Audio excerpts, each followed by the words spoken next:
Welcome back to the Act 2 podcast, a podcast for the real-life working screenwriter. I am Tasha Hugh. And I am Josh Hallman.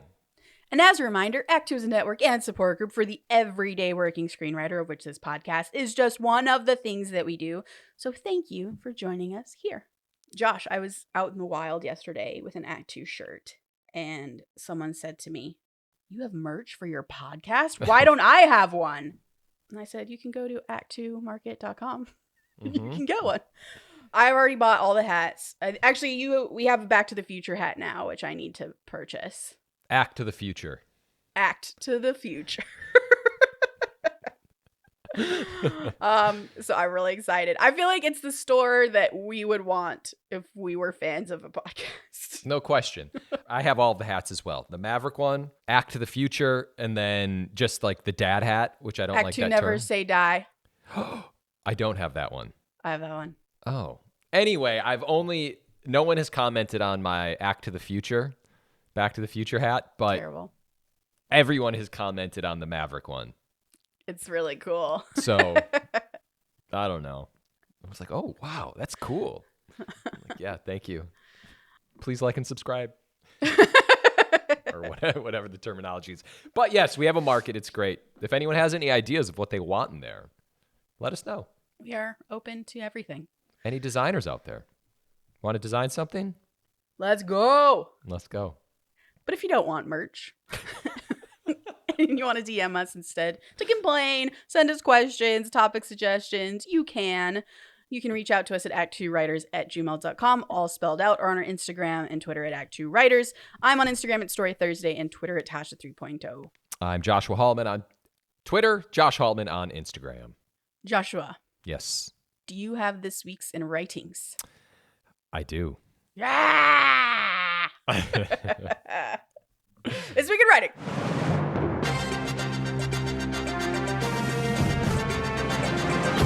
This week in writing. Okay. I saw Inside Out 2 this weekend. First of all, I want to talk about the theater going experience. We were in Anaheim near Disneyland when we went to watch this because we were so inspired by they're having like a Pixar fest all through the summer. So we went to go see Inside Out 2. And at first it was fine. It was mostly adults, a few quiet kids. And then this family comes in, 2 little boys and a dad, sits right next to Paul. Oh. And first of all, it's like out loud laughing that's like fake, like just like kids just trying to like say noises basically, and the noise they chose was outrageous laughter. And then they would get up and they'd kind of like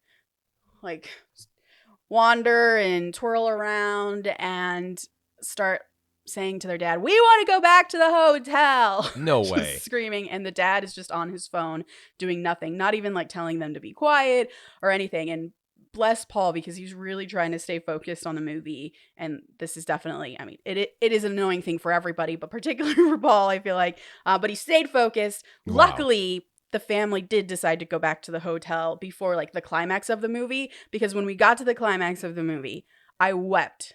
Just like in my seat, and Paul had to put his hand on my arm. Like, are you calm me serious? down. I lost it. Were you weeping because of the movie or because the kids finally left? I think it was a combination of both. I was riding this high. No, but the movie is about, have you seen it? I have not. Josh. My daughter betrayed me, actually. She was supposed to see it with me on like a Sunday. And then she went with a babysitter on Saturday. She saw it without you? Yeah. When I say my daughter, I mean also my wife, because she had to buy the tickets and approve it. Wow. I know. I feel like this is kind of a huge, I don't want to like upset you, but this feels huge because Pixar is your thing. Yeah. This was a big one. It actually hurt sorry. me. It actually hurt a lot. I'm not going to lie. Did Amelia not think like, no, I see these movies with my daddy, I have to go with him? She did, but it didn't hit her. I actually was like, promise me you'll see Moana 2 with me. And she was like, yeah, of course. And I was like, you promise? I was like, this is it. This is a promise. But yeah, this was the first Pixar movie. I just can't even talk about it right now. No, it's like making me sad. I just got hot. You are very red. I'm like tearing up over here. The end of the movie is about anxiety, which you meet in the trailer, and I don't want to spoil anything except to say thematically, it's ultimately about how anxiety can take over our lives and how to manage that to sort of be happy. Yeah. And I think it hit both Paul, and like Paul was also saying, he's like, I really had to pull myself back to like not sob as well, because we live with anxiety all the time, and to like see it manifested in these people in Riley's mind, and to have it sort of play out in this human drama was just so relatable and so emotional that I just lost my shit. Yeah. I can't wait to see it. Would you go with Amelia again? Would she want to see it again? Yeah, she definitely wants to see it again. Does that feel like sloppy seconds? Big time. But Oh, sorry. watch me boycott the movie. You're never going to see it now. Just because my daughter saw it. Yeah. But I've heard nothing but amazing things about the movie, and that it really manages, like great Pixar movies do. Yeah. They strike the chord for adults and children and somehow find that perfect balance of relating to both young and old. For sure. Like I have notes on that too, but we don't have to get into that until you see it. Oh, great. Let's just break it down. So, Tasha, every writer experiences what I'm about to talk about. Okay. And so I won't get into such big specifics, but it affects both of us. Okay. A trailer came out the other day. Oh, yeah. And you and I are writing something that is tonally... No, it's not tonally. It is... No. There's like pieces of what is... Story-wise about this trailer. And I watched the trailer. And I watched it and I was like, okay, there are some things that are similar, but maybe they're not like that similar. Like I didn't know. And so I hung on to like the similar things, and it like ate at me for the thing that you and I are working on, because I was like, oh shit. And after a while I took a step back and I was like, this movie is like completely different from what we're doing in like a multitude of ways, but there's still like some fabric. And I'm just bringing this up because you and I were texting throughout the day. We were messaging with Paul, who I think was also talking, maybe us off of he was just the voice of reason, as he is. And but he started it. Well, you sent it to me over Instagram, this trailer, and I didn't think much of it, but yeah. I ignored it or just didn't get to it. And then Paul texted it to us with like no context, just like, here's a trailer. And I watched it like, oh, yay, like a new trailer. Yeah. And then it was like, oh, no. And I think for me, insecurity hit of like, oh, that's a really smart idea. Oh, they did that in a really cool way. Shoot, ours isn't as cool as that. What do we need to do to fix it? And oh, no, is our idea actually dumb? Like I just started questioning it all of a sudden. Of course. And then I told you I was spiraling, which I tell you because I know you will help me. So you did. You're like, actually, totally, it's totally different. All these things are different, and like we're going to be fine. We're trying to do something different. Just happens to, as you say, like there's a Venn diagram where they share the same fabric. Yeah. And I think you're right. I believe it, and so much so that I sent it to Dave in Writers Group, and always like, a good voice of reason. Always the voice of reason, who like laughed in my face over text and was like, dude, this isn't even in like the same stratosphere of what you guys are doing. And stay the course. I was like, okay. And then I'll just say it out of the blue, I got a message from NECA, and she messaged me. Someone else in our writers group. Yes. And I was like, hey, you know the idea, you saw the trailer. She messaged it, and she was like, she sent it to me as if it was a good thing. And I said, hey, really? I'm not going to lie. I was a little like, I kind of thought about it. And she's like, no, this is great. It's in the world and this and that. And she like also came at it from a very positive point of view. So she thinks it's great because people will get excited about this movie. People want to watch this movie. It will get buyers excited because, oh, people are going to see a movie like this. We need more movies like this. Here you go. Here's a platter with Tasha and Josh's script. Yeah, that's like different. Yeah. Different but the same. That's right. But anyway, that's all to say. This has actually happened to me before. Yes, it happens to you a lot. It does. Oh my God. What if You're that's a my curse. thing? Oh my God, I should never write with you again. Oh man. So, and I think as a writer, you like, it happens so many times. It just Dave was writing something, if you remember. Where I just remember? had a memory of when it happened to me, like in a huge way. Do you remember the woman situation? Long Yes. time ago. I know what you're talking about. I'm not. Can I just tell the story very briefly? Because Yeah, yes, of just course. because now it's like so fresh in my head, and it was a huge one. I was like, we're days from taking a script of mine out to the market that I'd been working for like 5 years on. It was a King Arthur via a women's perspective TV show, grounded for adults, gritty, and it's Christmas time because I'm in Arizona with my mother and we're in Michael's and I'm happy as a clam and I get this phone call from my manager, who is also happened to be the producer on the project, who said, "Did you see this article where Frank Miller had come out with a show, had just sold a show, and it was announced in the trades that it was like already in production or about to go into production." Frank Miller, who did Sin City, he came out with a show that was King Arthur through the perspective of women. It was almost as if he had like spied on my conversations and like quickly did his own show. Like that's how close this show was. Yeah. And this show has since come out and gone. It was not well received, but it fucking killed. It killed my show for sure. We never ended up selling it. Or not, that's not true. We sold it to Amazon, but they never ended up making it, and that option has since expired. But yes, this happens all the time, and I just needed to get that story out. Okay, bye. No, I love it. This is great. And then I'm glad it happens to other people. Not happy it happened to you, but it does happen. It's so terrible. That was This Week in Writing. Okay, but people go. move on. Yeah. Both Ants and Bug's Life came out, and they did well. Here's you know what I will say is, in the moment, you're like, oh my God, but people's memories are it's just gone. Goldfish. Like it really is crazy how, as writers and creators or anything, you just kind of get held up on certain things, but people do forget. Yeah. And just things are different if you're writing. This has happened to you. Okay, go ahead. Okay. My next thing, Josh, is a question really for you. I can't wait. It's common knowledge that the Harry Potter live action TV show is in the works. I met with someone from HBO who is doing the Harry Potter live action show. And the intent was, hey, meet Tasha. She's a huge fan of Harry Potter. And down the line, when you think of, or trying to, hire a room, think of Tasha. Joshua, you know that I have a half sleeve tattoo of Hogwarts. Yeah. On my arm. In this meeting, over Zoom, do you roll up your sleeve and show this person your Hogwarts tattoo?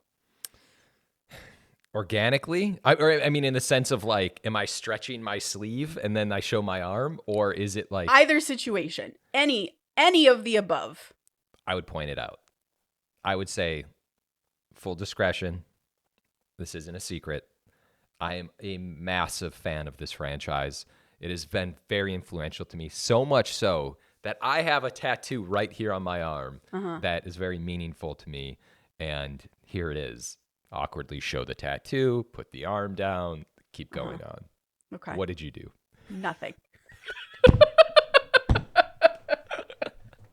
Tasha! So the vibe I was getting from this person was not I will be impressed by this tattoo and like I will understand this level of fandom and be excited by it. Gotcha. The feeling I was getting over Zoom. Now, I don't know which meeting this guy had beforehand or what he was worried about that came after my meeting, but there was a vibe in the little box on my screen that felt like if I did that, he'd be like, what a fucking weirdo. Okay. So I think your instinct was correct, because sometimes you just deal with suits who don't care. Yes. And if that's who you're dealing with, then you got to then I would have probably adjusted. I would have gone in thinking I was showing the tattoo, but then pivoted. I definitely went in thinking like, how am I going to find a moment to do this? Because it's so, especially over Zoom. Like, yeah, that's just, If it was in person, I would have just worn a tank top and we would have been fine. He sounds like, without knowing absolutely anything about this person, like someone who maybe was a little bit more business oriented. Felt very like, let's get down to business. Correct. Yeah. Now I have Okay. Mulan in my head. But yes, there was no sense of I just didn't feel the moment. But everyone I've talked to since have been like, you didn't show your tattoo? Are you insane? So if I don't get this job, it's because I didn't prove enough that I would, which is so, because like, also, people out there should know, like, everything I own has a Harry Potter aspect to it. This is true. Like, I just threw my 42nd birthday party that was Harry Potter themed. Like, I have a problem. I played it cool. And maybe that's not the time to play cool, because it's interesting. I actually talked to someone else who is someone who hired me for another job. And we were just sort of, I was telling him about Harry Potter, and he's like, you do understand the reason I hired you for this job was because you geeked out on the property. Like, I could tell you were such a fangirl of it that I wanted to hire you. Like, these are the meetings you need to be showing you are a fangirl. And then someone else chimed in at this lunch that I was at having this conversation. They're like, yeah, I once mentioned to someone I was interviewing, like, have you heard of this show? And the person responded, you mean the original from the UK or this one over here? And like, look over here, here is my poster of it. And I was like, okay, I gotta hire this person. So it's all to say that the This Week in Writing aspect of it is like, I guess it is show your fandom. Like, why have a fandom if you're not going to show it in the room for something you are about to be hired for that's on that IP? Yeah. Yeah. But listen, over a Zoom with someone who's maybe not feeling it so much, Yeah. it is harder to do. Thank you, Josh. I understand that position. I appreciate that. So It's helping me. I think you did the right thing, because Okay. you might have just come off as like super weird. That was my feeling. Okay. All right, we can move on from this. I'll just regret it for the rest of my life. It's fine. Nice. I'm not. I want you to keep going, because we've been diving into this. I feel like you have some better ones. So why don't you keep going? Oh, okay. Well, so I have a meeting coming up. It's really just a general, but there is one particular movie that this company, this person, this exec is on that I want to have a conversation about, because I would love to be considered to potentially write for this franchise.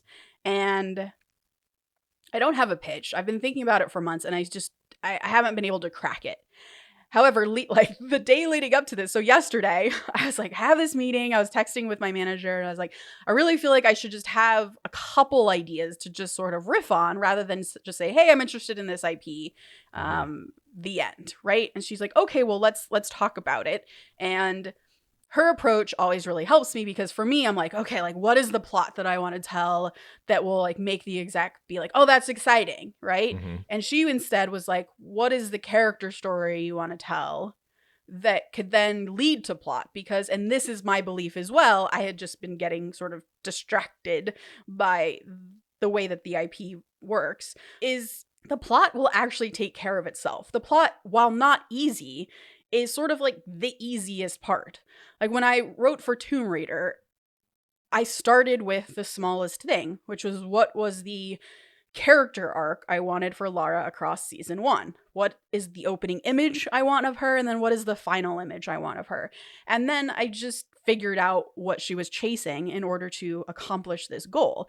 And I think my manager repositioned it for me in thinking about this franchise that I'm going to talk about today in a meeting, which is what interests you emotionally, and then build from there on like, okay, this person is chasing this because emotionally they want this.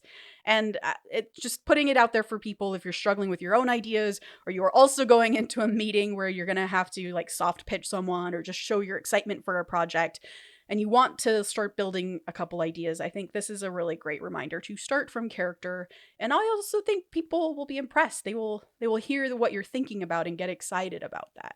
I love that. It's absolutely right. It's helped me with what I'm writing every time, anytime you're writing, it's like, what's the character? Then it dictates the next scene. Because if you can figure out some character struggle, then you can kind of figure out the scene. Yeah. It reminded me of the podcast episode we did, which is still like my favorite episode to date, where we talked about Indiana Jones and how the Last Crusade movie, they had tried so many different versions. It like didn't feel like this movie was ever going to get made because nobody could crack it. And then finally someone came in and said, let's make it a father-son story. And people were like, oh, now it's all coming into place and I can see what this movie is now. So you can plot your way anywhere, but nobody cares about that. So this week in writing, I'm bringing back my old one because it weirdly inspired me to just say it. All right. So my other one was, I've talked to I've talked to some producers and over time in the last couple months. And this actually happened recently where across the board, like a lot of the producers I'll speak to are kind of like within like the action territory or thriller territory or kind of have that sensibility. And so many of them will be like, we're looking for like a character-y driven action movie, kind of like John Wick, where it's feels really big, but it's simple and small. I'm just like, no shit. Like that's like the most obvious thing ever, but everyone says it as though it's like it's so easy. Like, yeah, it's like, hey, guess what? No one else is doing, looking for this exact idea. But the weird character push that's in John Wick or a Nobody, like those are character-based movies with like just the craziest thrust, like just like, oh, someone's dog died and he's avenging. It's just if you could figure out that character motivation, so much falls into place. Yeah, and what's so interesting to me too, because I wrestle with this all the time, when you watch like a B action movie that's not great, and you're like, well, why isn't it great? Usually it's a character thing. However, these B movies will often have sort of the lip service of a character journey, meaning they will pair this like gruff older dude with a young girl, and now he has to protect the young girl. And I think in theory, this absolutely works, but it has to be executed in a way that feels elevated, that feels really relatable. It can't just be, I just throw it on paper and then it's going to work. And the audience can feel when it's not real, right? Like there's something so real about John Wick suffering with grief after the death of his wife from presumably cancer, some kind of illness. And then this dog, like it's built so well that the death of the dog is the death of the wife. I get that. However, just like, I don't know. And I think it's about studying these movies, the ones that seemingly have the emotional connection but don't work. Because I do think an exec will get confused because they'll see, oh, like, yeah, an older dude and a young girl, and it changes him and makes him like more emotional by the end. Great. Like that's the emotional journey. Wait, why aren't audiences responding to this? And it is because humans are better than AI. I had one last thing, which is a question from a listener, which I just want to talk about very quickly. Thank you, Jace, to sending us this question via email. And they were talking about how they have a degree in poetry writing. So they've been writing for a long time. And they have written a screenplay that has gotten some notice by some managers. They've sent the screenplay or at least query letters to managers and have gotten a response back. And the question was, how do you know or gain confidence that your craft is on the level where it even makes sense to spend the time searching for a manager? Kind of the overall question is like, am I ready for a manager? And they feel ready for a manager. They feel like, I've been working on my craft for a while. I've been writing for a long time. I feel like I'm ready to take that next step, and I need a manager to take that next step into like professionalism. So how do I know that I'm ready? And it is an interesting question because this is just a life thing. I feel like you never feel ready. So just always go for it no matter what. I think the market will tell you if you're ready, meaning if people are responding to your work, they like your work, they want to read more of you, then you might be ready. You might be in that place where people are excited by your writing, and that's a good indication. If people are not responding to your writing, then maybe you need to keep working at it, keep studying the craft, keep writing. So that's how I think you know if you're ready. They go on to say, in my situation, should I use this one manager who requested to read my script as an opportunity to query other managers that I've had on my radar? Or is it wiser to wait for contest results or maybe writing another script before querying other managers? Josh, what do you think? I think go out to other managers, query other managers, but don't use that one manager as leverage. For instance, don't say in an email, Right. hey, I'm talking to another manager and I want to sign with you instead or whatever. I wouldn't even mention that, but I would use it as kind of the boost of confidence to go Right. and to reach out. I've reached out to plenty of people. I've never heard anything back from them. And that's just part of the process. And then it's just go. Yeah, I agree. Just go. A caveat I would say is also continue to write more scripts, because if you're just sitting on this one and then you're querying off of this one, then you're wasting time not writing another script that you can then query with that one and then send that one to contest. So don't just have one script, have multiples, keep writing, because this is not just a apply for a job mentality, which we are actually going to talk about in our main topic today. This is going to take a lifetime of work to get to mentality. So don't think, hey, I got my script. I finally have, similar to like, I got my degree. I can finally get a job. That's sort of not the way to look at having your first script that feels ready to go to managers. It's how many scripts can you produce? Because they're going to immediately ask you, what else do you have? Can you keep writing? Also, the more you write, A, the more you learn, but B, the more opportunities you have. Because again, you can send 2 scripts out to contests now. You can send multiple scripts to different managers who may have different tastes. It's just more scripts you have, more opportunities. So that would be my advice on those 2 fronts. Yeah. Which is a great segue into our main topic, which actually comes to us surprisingly from Bryan Cranston of all people, because Josh and I saw an interview with him where he was talking about the grit that it takes to be in this industry. So, let's take a listen to what he said. Actors come to town and they say, I'm going to give it a year and see if I can become successful. To those, I want to say I could save you a year of your time. If you think that this is something that you can carve out some arbitrary amount of time to achieve certain things, this is not for you. This is a lifetime. When you first start out as an actor, your answer to any question is yes. Do you want to? Yes. I started out in 1979 doing background work as an extra. There is no career that has ever been achieved without a healthy dose of luck. I was a working actor. Things were fine. I was paying my bills. And then I got a lucky break at age 40. And was cast in Malcolm in the Middle. At 50, I got an even bigger break as Walter White on Breaking Bad. It came when it was supposed to come. And that's the interesting thing about luck. It doesn't work on your timetable. It works on its own.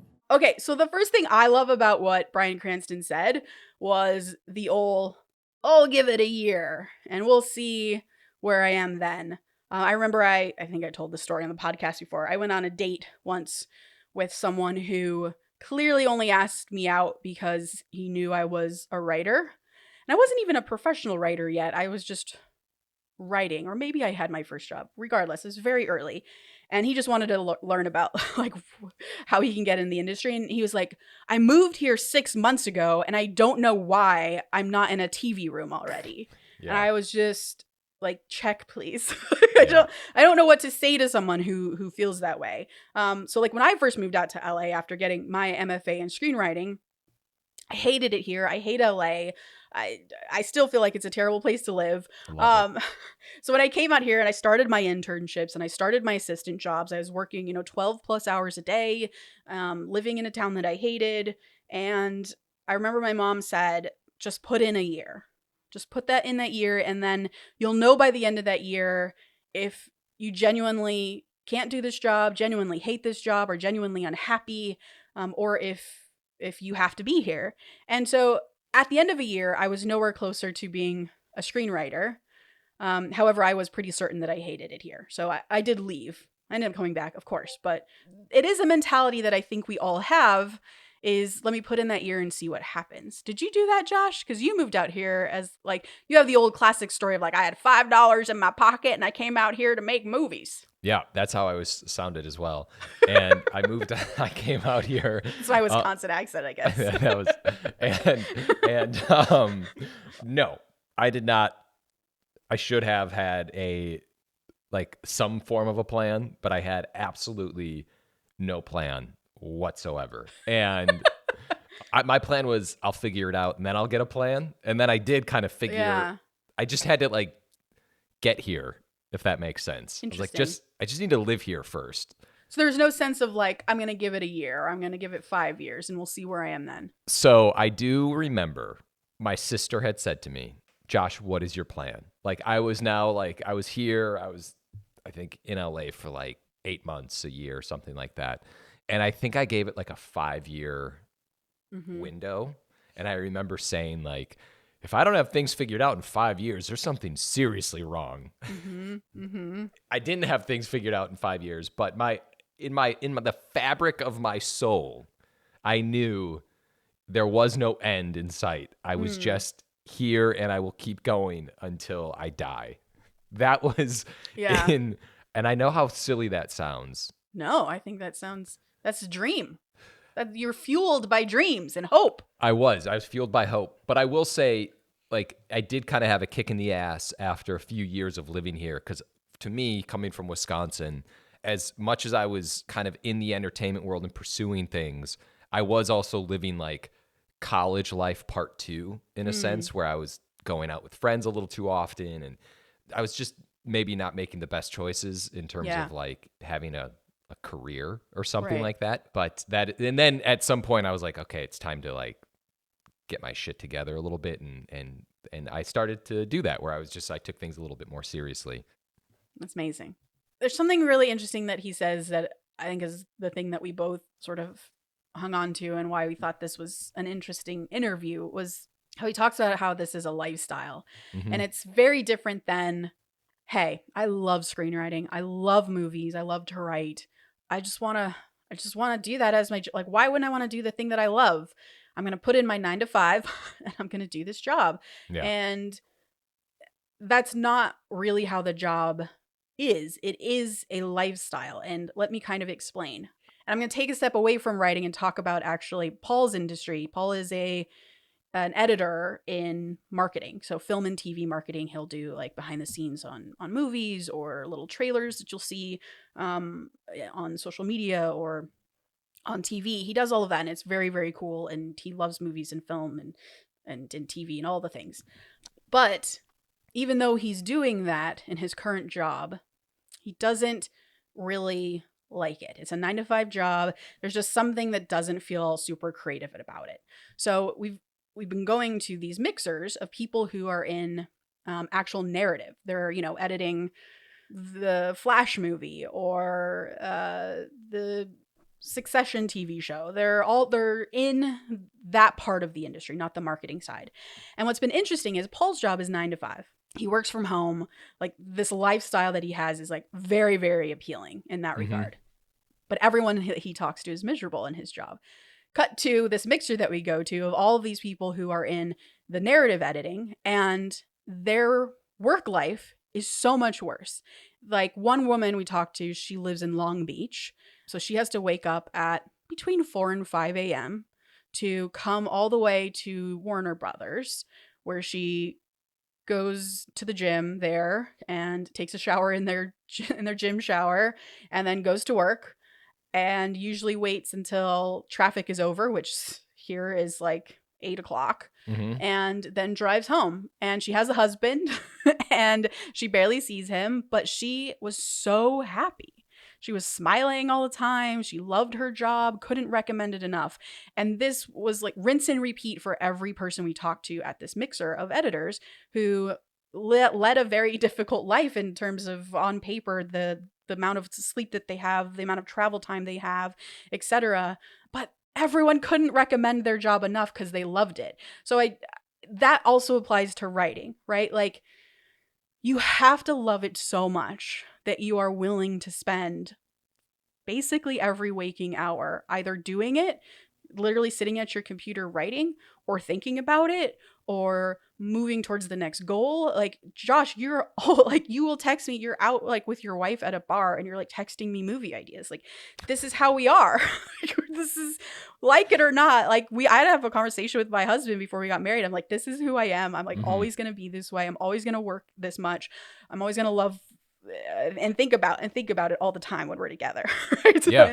And he just like kind of had to accept that. So if you feel like you're that person, this job is right for you. If you feel like I just love movies and I love to write, but that lifestyle doesn't sound appealing.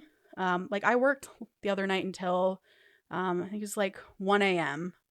because I had to. That's the hours I needed in the 24-hour day span to do and I woke up at 6 a.m. to work. So like if that sounds appealing to you, Yeah. like come do this job. If that feels too hard, maybe it's doing short films with your friends, or like maybe it's getting this creative outlet that you feel in another way that's not coming to Los Angeles and doing it for your life. Because I guarantee you there's so many writers who I see all the time falling out of the job because they move here thinking they want it and can do it. And when they realize how much time it takes to do and how hard it actually is, because it's not just I get to write the thing I love. It's I have to write the thing I love and then other people fuck it up, but I still have to make it what I love. And all the things that we talk about constantly on this podcast, they leave because it's hard. So I don't know. I really resonated with this. Yeah, where I love that. He's saying it's a lifestyle, not a job. It is a lifestyle. It can definitely be an unhealthy lifestyle because you are just consumed with certain ideas. Maybe, I mean, unhealthy to some people, maybe completely healthy to us and other normal to us, other yeah. people. But yeah, it's definitely consuming and it's crazy what it can do to you. Yeah. In addition to that, we had also shared everybody's favorite athlete, Tom Brady. There's a video from him talking about dedication, and it kind of like segued into like what Cranston was saying. And we always talk about the overlap between athletes and creatives, because it does take a certain amount of focus and sacrifice in your personal life to do really anything where there's like a great reward. Yeah. But he was kind of touching on the same thing he was touching on the thought of dedication, where it's just like you need to set parameters in your life to do certain things to achieve what you're trying to achieve, and like you have to be unwavering in the approach. Yeah, and I really resonated with Brady. I think it was like was it the Hall of Fame speech that he was? Yeah, and I don't know who sent it to who first, but we were definitely on the same page because there was something in particular where he was talking about how it sucks. He's like, it sucks being a professional football player because on, any given day, like on a Sunday, you are waking up super early, putting on pads, going to work, and your friends, especially when you're younger, your friends are going out to the beach and they're having a good time and they're getting drunk and they're waking up late and whatever. They're having the time of their lives, it seems, especially when you're young in these like great years, and it feels like you're wasting your time doing this, but that's what's required of you to be a great football player, to be a professional at this level. And honestly, that resonated with me because I remember when I was an assistant at Universal, everyone on the weekends was going out, drinking, partying, having a great time, going to movie festivals and music festivals and wherever. They're doing all kinds of shit. And then Monday would come around and I'd be getting coffee in the kitchen and they'd say, "Hey, Tasha, what'd you do this weekend?" And I would say, "I wrote. I wrote all weekend." And then I went to the gym. That was my weekend. And they're like, "Oh, Tasha's so boring." And lame. But I'm the one who went on to go and write professionally. And a lot of the people who did want to write, who were in the assistant pool, didn't actually make it out. So it sucks. But it's what I wanted to do on my weekends. I didn't want to go party. I wanted to write because I couldn't do anything else. It was a release. Like the same release they were getting from going out to parties, like I was getting from writing. And again, it's a lifestyle choice that you have to make to power through and get these things done.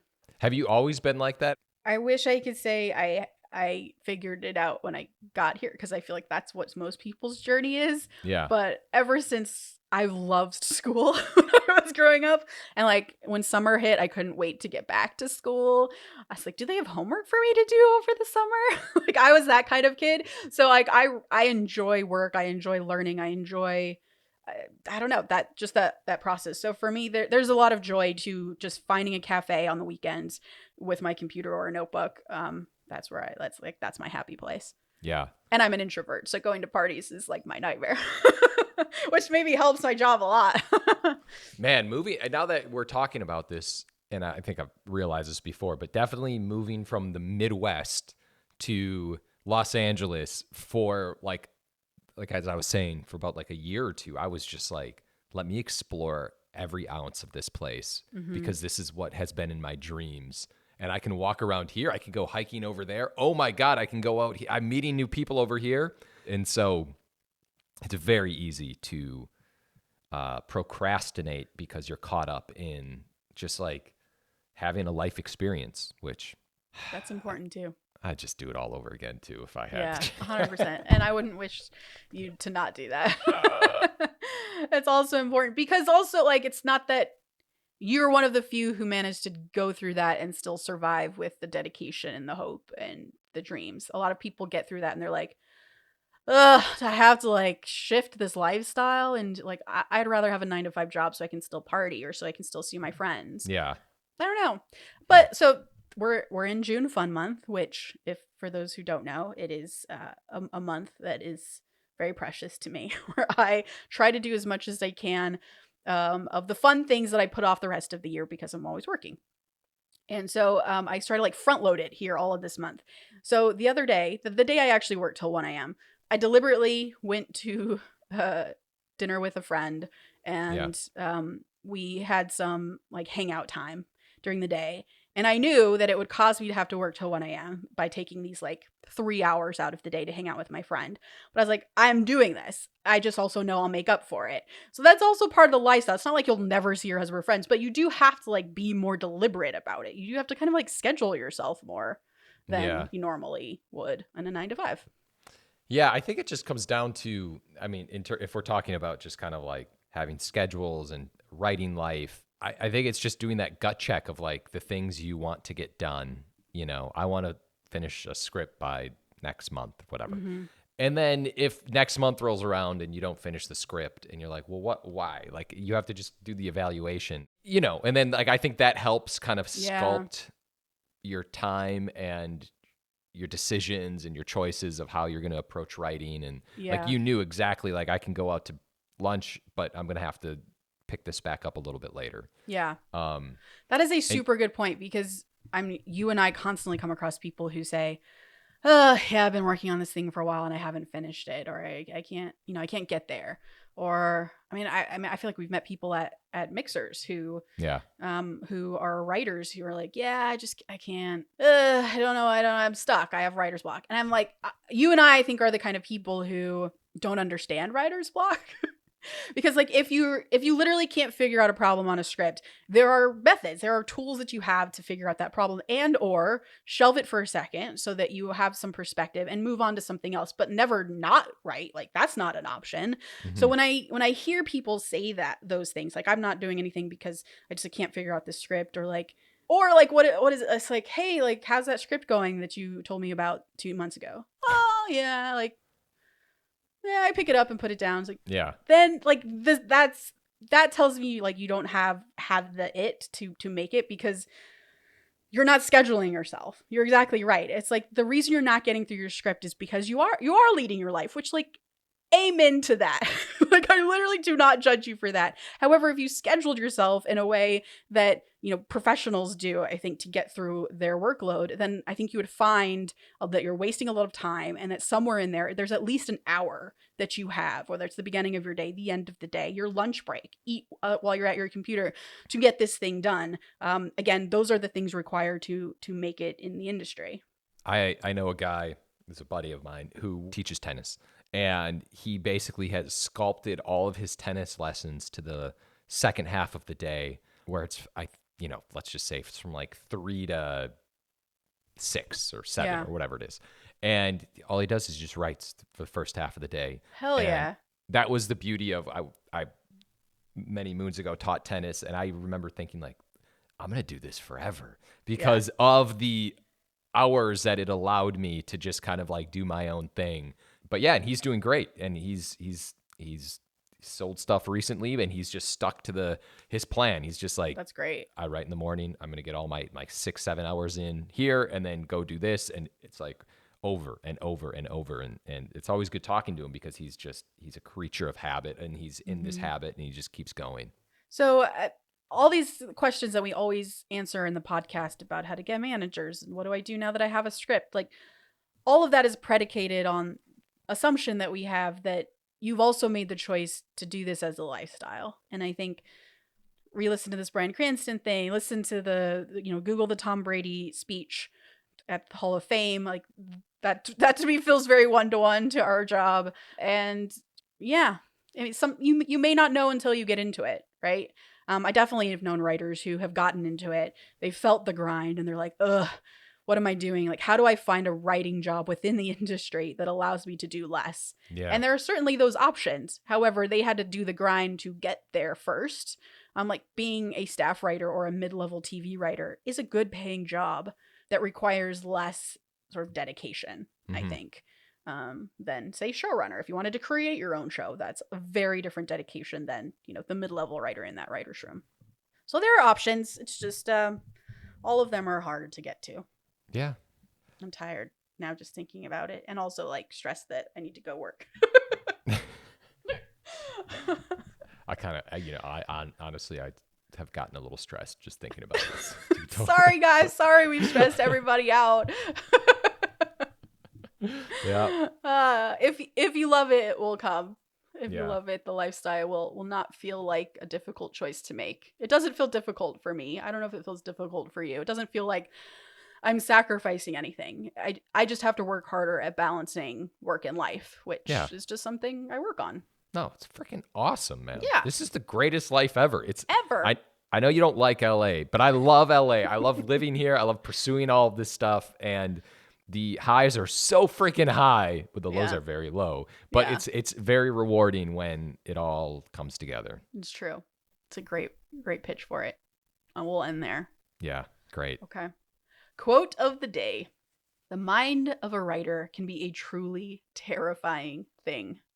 Isolated, neurotic, caffeine-addled, crippled by procrastination, consumed by feelings of panic, self-loathing, and soul-crushing inadequacy.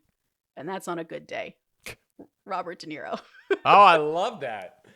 Please remember to rate and subscribe. Follow us at ActTwoWriters for more awesome writing stuff. You can follow me, Tasha, at Story Thursday on Instagram or on Twitter at Tasha 3.0. I'm Joshua Hallman on Twitter, Josh Hallman on Instagram. And as always, the Act 2 podcast is a production of Act 2, a network and support group for the everyday working screenwriter. This episode was edited by Paul Lundquist.